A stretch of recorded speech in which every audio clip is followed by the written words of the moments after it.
क्यों डरे जिंदगी में क्या होगा, क्यों डरें जिंदगी में क्या होगा, कुछ नहीं होगा तो तजुर्बा होगा।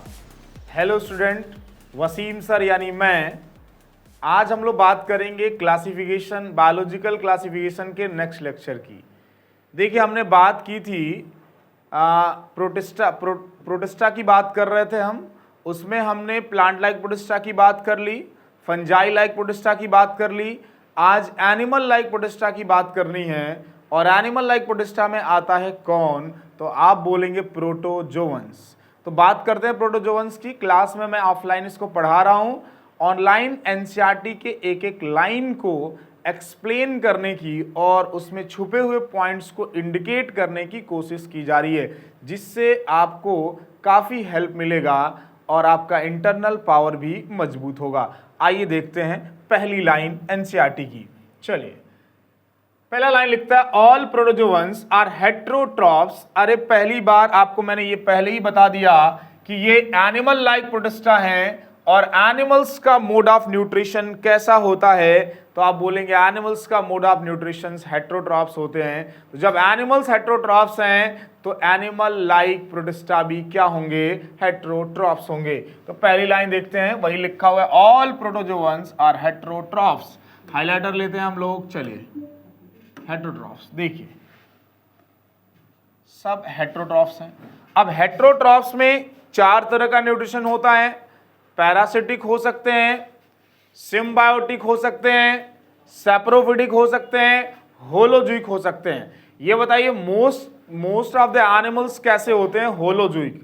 तो याद रखिएगा कि ये भी होलोजोइक होंगे, कुछ पैरासिटिक भी हो सकते हैं। तो हेटेरोट्रॉफ्स में दो बातें यानी दो तरह के ये हो सकते हैं, या तो ये होलोजोइक होंगे या फिर ये पैरासिटिक भी हो सकते हैं। अगर कोई पूछे मोस्टली क्या है, तो मोस्टली होलोजोइक, कुछ पैरासाइट भी हो सकते हैं। देखिए ये जो प्रीडेटर लिखा है ना, प्रीडेटर का मतलब ऐसा एनिमल जो प्रे को कैप्चर करके इंगल्फ करता है, और जब प्रे को बॉडी के अंदर कैप्चर करेगा यानी अंदर इंटेक करेगा, उसको इंजेक्शन बोलेंगे। फिर वहां डाइजेशन होगा, डाइजेशन के बाद एब्जॉर्प्शन और एसिमिलेशन, और जो वेस्ट बचेगा उसको बॉडी से बाहर निकालेंगे। तो जहां इंजेक्शन होता हो, डाइजेशन होता हो, एब्जॉर्प्शन और एसिमिलेशन होता हो, इजेशन होता हो, इस तरह के मोड ऑफ न्यूट्रिशन को क्या बोलते हैं, क्या बोलते हैं, होलोजोइक। तो यहां प्रीडेटर लिखा है, प्रीडेटर का मतलब ही क्या हुआ, होलोजोइक। इसको पॉइंट आउट कर रहा हूं, बता रहा हूं मैं। चलिए अब आगे बात करेंगे। They are believed to primitive relative of animals. आपको मैंने बताया, और अभी एक मैंने ग्राफ भी आपको क्लास में बताया होगा, और यहां भी किसी वीडियो में मैंने बताया होगा कि सबसे पहले इस अर्थ पे कौन आए भाई, मोनेरंस यानी यूनिसेलुलर प्रोकैरियोट्स। उनसे कौन इवॉल्व हुए, प्रोटिस्टा वाले यूनिसेलुलर यूकैरियोट्स। और उस प्रोटिस्टा में तीन तरह के ऑर्गेनिज्म है, एनिमल लाइक, प्लांट लाइक और फंजाई लाइक। जो एनिमल लाइक प्रोटिस्टा से उनसे एनिमल किंगडम इवॉल्व हुए यानी एनिमल किंगडम वाले इवॉल्व हुए। जो प्लांट लाइक प्रोटिस्टा से उनसे प्लांट किंगडम वाले इवॉल्व हुए, और जो फंजाई लाइक प्रोटिस्टा से उनसे फंजाई किंगडम वाले इवॉल्व हुए। अब एनिमल लाइक प्रोटिस्टा का नाम क्या है, उनका नाम है प्रोटोजोअन्स। तो भाई इन्हीं से इवॉल्व हो रहे हैं एनिमल्स, तो क्या इनको हम प्रिमिटिव रिलेटिव बोल सकते हैं या नहीं बोल सकते, एकदम बोल सकते हैं। अब दूसरी बात याद रखिएगा कि इन ग्रुप यानी प्रोटोजोअन्स को लोकोमोटरी स्ट्रक्चर के बेसिस पे चार ग्रुप में डिवाइड किया गया।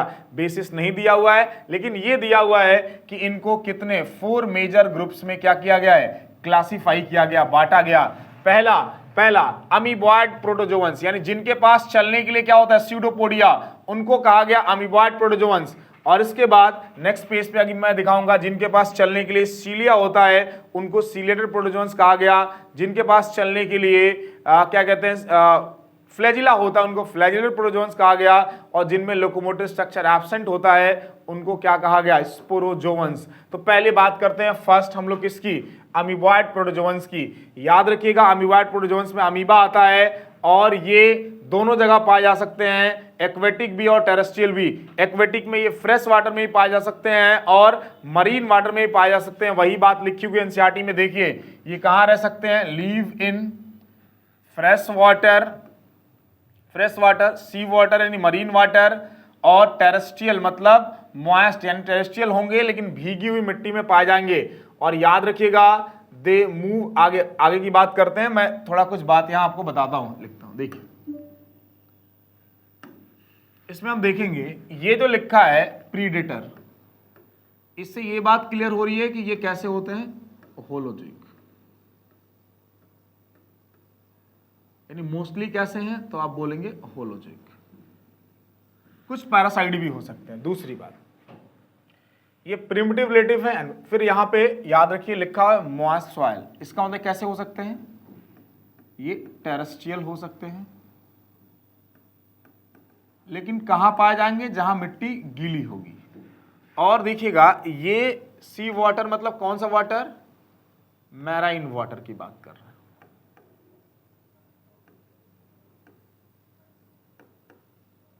मैराइन वाटर की बात कर रहे हैं।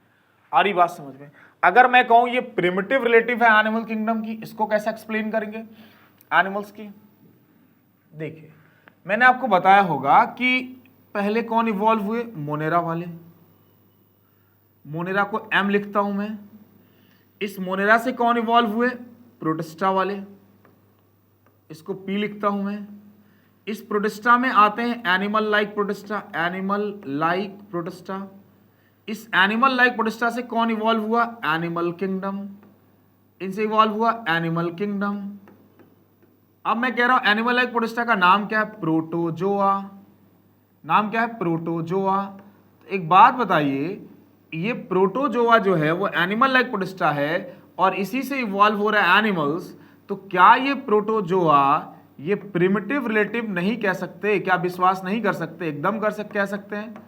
ये क्या हो सकता है, प्रिमिटिव रिलेटिव है,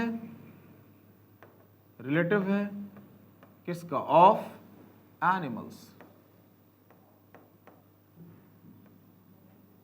एनिमल्स का। वही लाइन लिखी हुई है। अब बात करते हैं नेक्स्ट, इसके बाद देखिए, अभी मैं बात करता हूं। देखिए नेक्स्ट जो है,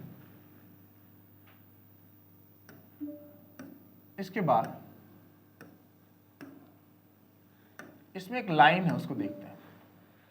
लिखा होगा कि अब बात कर रहा अमीबा की, जो अमीबा है यानी अमीबॉइड प्रोटोजोअन्स, ये मूव करेंगे और कैप्चर करेंगे। आगे देखिए क्या, they move and capture, they move and capture there pray, यानी प्रे को कैप्चर करेंगे। पुटिंग आउट, किसको एक्सटेंड करेंगे, स्यूडोपोडिया को। और जो स्यूडोपोडिया एक्सटेंड करता है तो नाम क्या देते हैं, फॉल्स फीट। ऐसा कहां हो सकता है, अमीबा में, अमीबा में। इस बात को मैं इस फिगर से दिखाता हूं आपको। देखिए ये इनका स्यूडोपोड्स यानी स्यूडोपोडिया है, ये फूड पार्टिकल्स है। आ रही बात समझ में, ये फूड वैक्यूल, सॉरी, ये फूड पार्टिकल है। ये जो स्यूडोपोडिया है ये एक्सटेंड किया, ये एक्सटेंड कर रहा है, और इसको यहां से हम लोग इंक ले लेते हैं। ये देखिए, यहां देखिए, ये स्यूडोपोडिया एक्सटेंड कर रहा है, और स्यूडोपोडिया एक्सटेंड करने के बाद इस फूड पार्टिकल को अंदर इनटेक कर रहा है। तो याद रखिएगा, ये जो स्ट्रक्चर, ये जो स्यूडोपोडिया है, जब ये एक्सटेंड कर रहा है, ये जो स्यूडोपोडिया है पूरा लिखिएगा, ये एक्सटेंड कर रहा है, एक्सटेंड कर रहा है यानी पुटिंग आउट, एक्सटेंड कर रहा है स्यूडोपोडिया, एक्सटेंड कर रहा है, एक्सटेंड कर रहा है। देखिए यहां से, जब ये एक्सटेंड कर रहा है,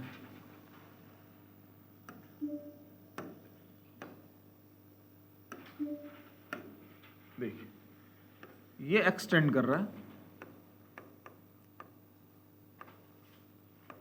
तो इसी को नाम दे रहे हैं फॉल्स फीट। क्या नाम दे रहे हैं, फॉल्स फीट। आ रही बात समझ में, याद रखिए इस बात को। चलिए अब आगे की बात देखते हैं भाई। जो मैराइन फॉर्म होता है अमीबा का, जो अमीबा का क्या होता है, मैराइन फॉर्म होता है अमीबा का, इनके सेल मेम्ब्रेन के बाहर एक और कवरिंग है जिसको बोलते हैं सिलिका सेल। क्या बोलते हैं, सिलिका सेल। ये सिर्फ मैराइन फॉर्म ऑफ अमीबा में होगा, जो फ्रेश वाटर में अमीबा पाए जाते हैं उनमें नहीं होता है। इसके बाद कुछ ऐसे भी मेंबर हैं अमीबॉइड के, जैसे एंट अमीबा, ये पैरासाइट के रूप में हो सकता है। जब आप पढ़ेंगे human health and disease 12 chapter में, तो एंट अमीबा हिस्टोलिटिका एक डिजीज कॉज करता है अमीबियोसिस, और ये ह्यूमन के ही डाइजेस्टिव सिस्टम का पैरासाइट है। अब आगे की बात करेंगे, ये हो गया पहला।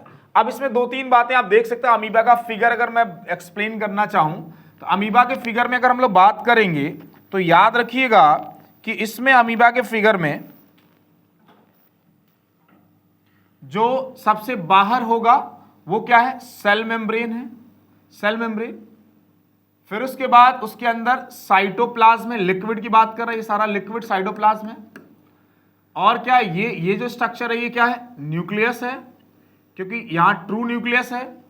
और क्या है इसमें, अगर ये फ्रेश वाटर अमीबा होगा तो यहां कॉन्ट्रैक्टाइल वैक्यूल होगा, ऑस्मो रेगुलेशन का काम करता है। और ये जो लोब निकला हुआ है इसको स्यूडोपोड्स बोल रहे हैं, यही एक्सटेंड करके प्रे को कैप्चर कर रहा है। याद रखिएगा जब ये फूड अंदर जाता है, ये फूड पार्टिकल, तो ये किसके अंदर एंटर करता है, फूड वैक्यूल में, और यही होता है इसका डाइजेशन। क्या होता है इसका, डाइजेशन। और याद करिए कि फूड को ये इनटेक कर रहा है, इसको इंजेशन बोलते हैं, इसीलिए ऐसे न्यूट्रिशन को बोलते हैं क्या, होलोजोइक। अब आते हैं नेक्स्ट पे, देखिए अब बात करें फ्लैजिलेटेड प्रोटोजोअन्स की। याद रखिएगा जिनके पास चलने के लिए फ्लैजिला होता है उसको फ्लैजिलेटेड प्रोटोजोअन्स बोलते हैं। इसमें ये आइदर या तो ये क्या होंगे, फ्री लिविंग होंगे, या फिर ये क्या हो सकते हैं, पैरासाइट। इसमें एक इनके पास चलने के लिए फ्लैजिला है, और इसमें एक एग्जाम्पल है पैरासिटिक का जो डिजीज कॉज करता है, और इस डिजीज का नाम है स्लीपिंग सिकनेस, और जो ऑर्गेनिज्म है उसका नाम है ट्रिपैनोसोमा। क्या नाम है, ट्रिपैनोसोमा। तो याद रखना है इतनी बात कि फ्लैजिलेटेड प्रोटोजोअन्स के पास चलने के लिए फ्लैजिला होती है, ये या तो फ्री लिविंग होंगे या पैरासाइट होंगे। इसका जो एग्जांपल है ट्रिपैनोसोमा, और ये डिजीज कॉज करता है स्लीपिंग सिकनेस। अब बात करते हैं सीलिएटेड प्रोटोजोअन्स की। देखिए जो सीलिएटेड प्रोटोजोअन्स हैं उनके पास चलने के लिए क्या होता है, थाउजेंड्स ऑफ सीलिया होता है। क्या होता है इनके पास, सीलिया होता है, और इस सीलिया की वजह से ये पानी में बहुत ज्यादा क्या होता है, एक्टिवली मूविंग ऑर्गेनिज्म है, और पानी में एक्टिवली मूविंग ऑर्गेनिज्म है। याद रखिएगा इनके पास एक कैविटी होती है, इसका नाम है गलेट, जिसके द्वारा फूड को इंगल्फ करते हैं बॉडी के अंदर। और यही जो गलेट है ये सरफेस पर बाहर की तरफ ओपन होता है, open outside of the cell surface, जिससे फूड अंदर की तरफ इनटेक करता है ऑर्गेनिज्म। याद रखिएगा सीलिया एक साथ कोऑर्डिनेट मैनर में मूव करता है, और इसके वजह से पानी में पैरामीशियम बहुत एक्टिव होता है, और फूड पार्टिकल्स भी जो है ना सीलिया के बीट करने से आके सरफेस से टकराते हैं, और इस गलेट के मदद से बॉडी के अंदर एंटर कर जाते हैं। इसका एग्जाम्पल क्या है, पैरामीशियम। इस बात को मैं एक्सप्लेन कर रहा हूं, देखिए इस बात को नेक्स्ट फिगर में मिलेगा, नेक्स्ट पेज पे फिगर मिलेगा। देखिए ये आपका फिगर है, पैरामीशियम का फिगर। यहां पे ये फिगर दिया हुआ है एनसीईआरटी में, मैं एक फिगर उठाया हुआ है एक्सप्लेन करने के लिए, क्योंकि यहां लेबलिंग प्रॉपर है। देखिए मैंने बताया अभी आपको, ये सब क्या है, ये सीलिया, यहां लिखा हुआ देखिए, ये जो हेयर लाइक स्ट्रक्चर है ये सब सीलिया है। ये सीलिया हजारों की संख्या में है, ये सीलिया हजारों की संख्या में है, और सब एक साथ कोऑर्डिनेट मैनर में बीट करते हैं। ऐसा नहीं कि एक सीलिया हिलता है, सब एक साथ अप एंड डाउन होंगे, जिस वजह से पैरामीशियम पानी में बहुत ज्यादा क्या होता है, एक्टिव होता है। और याद रखिएगा ये जो कैविटी आपको नजर आ रही है इसके सरफेस पर, बॉडी सरफेस पे ये जो कैविटी नजर आ रही है, इस कैविटी का नाम है गलेट। क्या नाम है इसका, गलेट। इस गलेट के मदद से ही फूड पार्टिकल्स को ये बॉडी के अंदर इनटेक करता है। याद रखिएगा इस बात को, कैसे ये फूड पार्टिकल्स यहां आते हैं, जब ये सीलिया जब एक साथ कोऑर्डिनेट मैनर में बीट करता है तो पानी आके इनके सरफेस पे टकराता है, और इस वाटर में अगर कोई भी सॉलिड पार्टिकल है वो भी आके टकराएगा। अगर वो सॉलिड पार्टिकल इस गलेट वाले भाग में आएगा तो यहां से वो बॉडी के अंदर एंटर कर जाएगा। इसका मतलब यहां भी क्या हुआ, इंजेशन। और जहां फूड बॉडी के अंदर जाता हो, ये कैसा न्यूट्रिशन है, तो आप क्या बोलेंगे, ये है होलोजोइक न्यूट्रिशन, क्योंकि अंदर जा रहा है तो फिर डाइजेशन होगा, और डाइजेशन होगा कहां, फूड वैक्यूल के पास, और फिर उसके बाद एसिमिलेशन और इजेशन होगा, वेस्ट जो है वो बॉडी से बाहर जाएगा। और ये सब जहां होता है इस तरह के न्यूट्रिशन को होलोजोइक न्यूट्रिशन बोलते हैं। देखिए ना यहाँ पे कॉन्ट्रैक्टाइल वैक्यूल भी है जो ऑस्मो रेगुलेशन का काम करेगा। एंटीरियर साइड पे भी ऊपर की तरफ भी है तो उसको एंटीरियर कॉन्ट्रैक्टाइल वैक्यूल, जो नीचे की तरफ होंगे वो पोस्टीरियर कॉन्ट्रैक्टाइल वैक्यूल। और याद रखिएगा एनसीईआरटी में पेलिकल टर्म सिर्फ किसके लिए दिया है, यूग्लिना के लिए दिया हुआ है, लेकिन पैरामीशियम में और दूसरे प्रोटोजोअन्स में भी, यानी मोस्ट ऑफ द प्रोटोजोअन्स में पेलिकल प्रेजेंट हो सकते हैं। इसके पास दो न्यूक्लियस है, एक छोटा न्यूक्लियस जिसको बोलेंगे माइक्रो न्यूक्लियस और बड़े न्यूक्लियस को बोलेंगे मैक्रो या मेगा न्यूक्लियस। याद रखिए इस बात को। और ये बात आपको पता है कि जो बातें एनसीईआरटी में दी हुई हैं उसी को प्रेफरेंस देते हैं। इस फिगर में जो चीजें आ गई एक्स्ट्रा वो मैंने बता दिया। चलिए नेक्स्ट की बात कर लेते हैं हम लोग। इसके बाद जो आपको मिलेगा वो लास्ट प्रोटोजोअन्स का ग्रुप है जिसका नाम क्या है, स्पोरोजोअन्स। आप याद करिए मैंने बोला कि स्पोरोजोअन्स के पास क्या एब्सेंट होता है, स्पोरोजोअन्स के पास याद रखिए एब्सेंट होता है लोकोमोटर स्ट्रक्चर, जिसके वजह से ये मूव नहीं कर सकते। जब ये मूव नहीं कर सकते तो ये कैसे होते हैं, पैरासाइट होते हैं, होस्ट बॉडी के अंदर होंगे एंडो पैरासाइट। तो लिखते हैं इस बात को, देखिए इस बात को देखते हैं। This includes diverse organism that have an infectious, देखिए infectious spore like stage in their life cycle. इनके लाइफ साइकिल में बहुत सारे spores like infectious stage form होते हैं। इसका बड़ा इंपॉर्टेंट एग्जांपल है, देखिए मोस्ट कॉमन है प्लाज्मोडियम। और प्लाज्मोडियम क्या कॉज करता है भाई, मलेरिया। इसीलिए इसको बोलते हैं मलेरियल पैरासाइट। क्या बोलते हैं इसको, मलेरियल पैरासाइट। ये बात आपको पढ़नी है ह्यूमन हेल्थ एंड डिजीज में। इसके अलावा ये लिखा है देखिए विच कॉजेज मलेरिया। और ये जो मलेरिया है ये ह्यूमन पॉपुलेशन में बहुत ज्यादा फैला हुआ है। चलिए इतनी बात इस वीडियो में करनी थी। मैंने इस वीडियो में क्या क्लियर किया भाई, किसकी बात की हम लोगों ने, प्रोटोजोअन्स की बात की। प्रोटोजोअन्स में जितने इंपॉर्टेंट बातें हैं वो सारी बातें कर ली हैं।